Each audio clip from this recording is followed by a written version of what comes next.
Well, hello again. So we've since moved down from Macaé down to Rio de Janeiro, and yeah, just talking about the fog, which is football, oil, and golf. Just want to focus a little bit on the football side of things, specifically all things Newcastle United. So behind me at the moment, got on a rooftop terrace bar, and in the background there, high up in the mountains, got the Jesus Christ statue that overlooks Rio de Janeiro, and where I am located at the minute, slightly down there, is the taxi rank at Santos Dumont Airport. But I'm sure the number 39 taxi, which is the number that Bruno Guimaraes wears at Newcastle United, is currently retired. Well, never mind. So all things Newcastle United. Let's just talk a little bit about the pre-season. I mean, 6 games so far.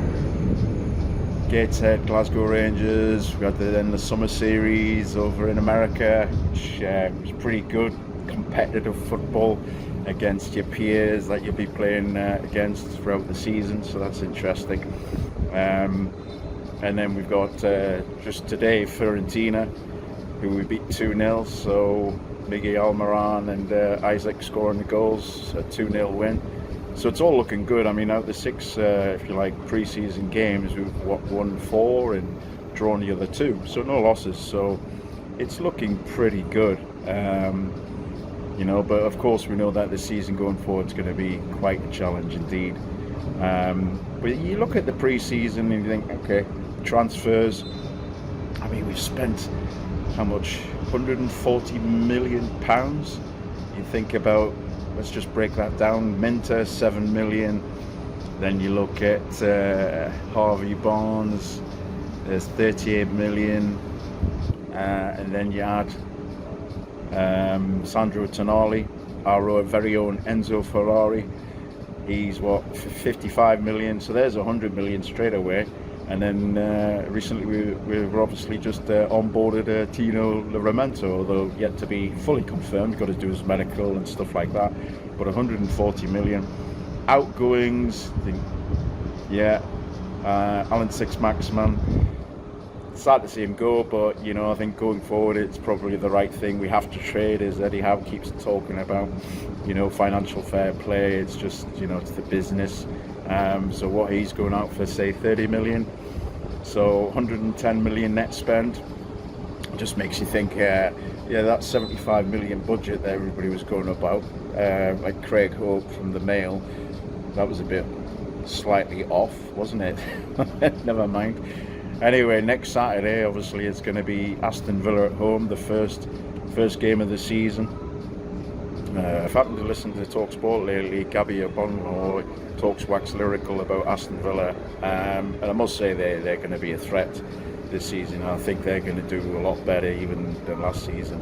That Moussa Diaby, he looks like the real deal. Sadly, he wasn't purchased by Newcastle United, but Eddie Howe maybe perhaps didn't see him being instrumental to the way forward, but never mind. As far as Premier League predictions are concerned, you got to think, I mean, we've come a long way in less than 2 years since the new owners took over a public investment fund.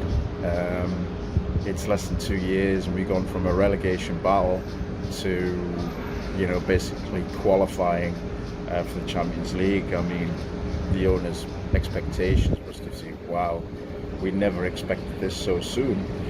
And to be fair, I think all the Newcastle United supporters didn't either.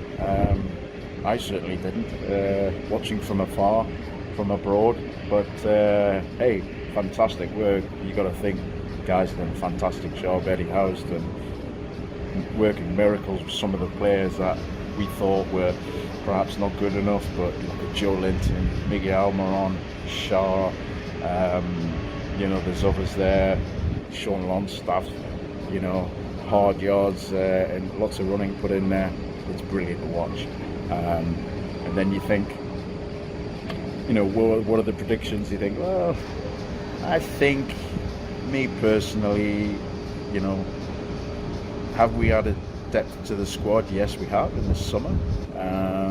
Will it be enough to get us in the top 4 again? That's going to be a challenge. I think we have to all realistically look at that as Newcastle United fans. I think we just have to enjoy the ride, but I would say anything Europe and perhaps a cup win would be a fantastic achievement, and I think the owners would be happy with that, you know. And I think when you look at the Champions League predictions and you look at the teams that we've played in recent times, I mean, today just obviously beat Fiorentina 2-0. They were in the final of the Europa League Cup, you know, so that's good testing. You think about some of the top teams that in the Premier League that we beat last season. They were in Champions League and we managed to beat them. Not all the time, but let's just say there was some satisfaction in beating some of those teams. And then you just think, well, you know, for sure top 7. Couldn't think anything less. Anything less than top 7 has to be Europe, and I'm sure the owners will be looking at that and say, yeah. But don't forget, I think I might be right in saying that in the Premier League this season, if you are in the top 5, you're in the Champions League because of the new rules and obviously what's going to be the new sort of league system in the Champions. I think the owners' expectations are very much aligned with probably Europe. They can't be thinking that we get in the Champions League every season because there's so much competition in the Premier League. You know, on that day, there's quite a lot of those teams in the Premier League can beat you. And it's interesting, you talk about the top 6. It's not a top 6, it's the top 20, because every team can have its day against even the best. So that's interesting. So I've just been for a walk this morning while I'm in Rio. Not too far away is a beach called Praia do Flamengo, which is the Flamengo beach, and the amount of beach, if you like, football played there, you just think where these Brazilians get all their let's say skills and techniques from. It's amazing to watch, and had a really enjoyable time just walking along the beach and seeing and it's all about, you know, keeping the ball up, knocking it over the net, something I'm sure Bruno Guimaraes and Joe Linton's very familiar with. And you know, you can't help but think about the game, what was it, in the 21-22 season, let's say our avoidance of relegation, and that goal at home to Leicester when Bruno Guimaraes scored a flying header in the last minute of the game to beat Leicester.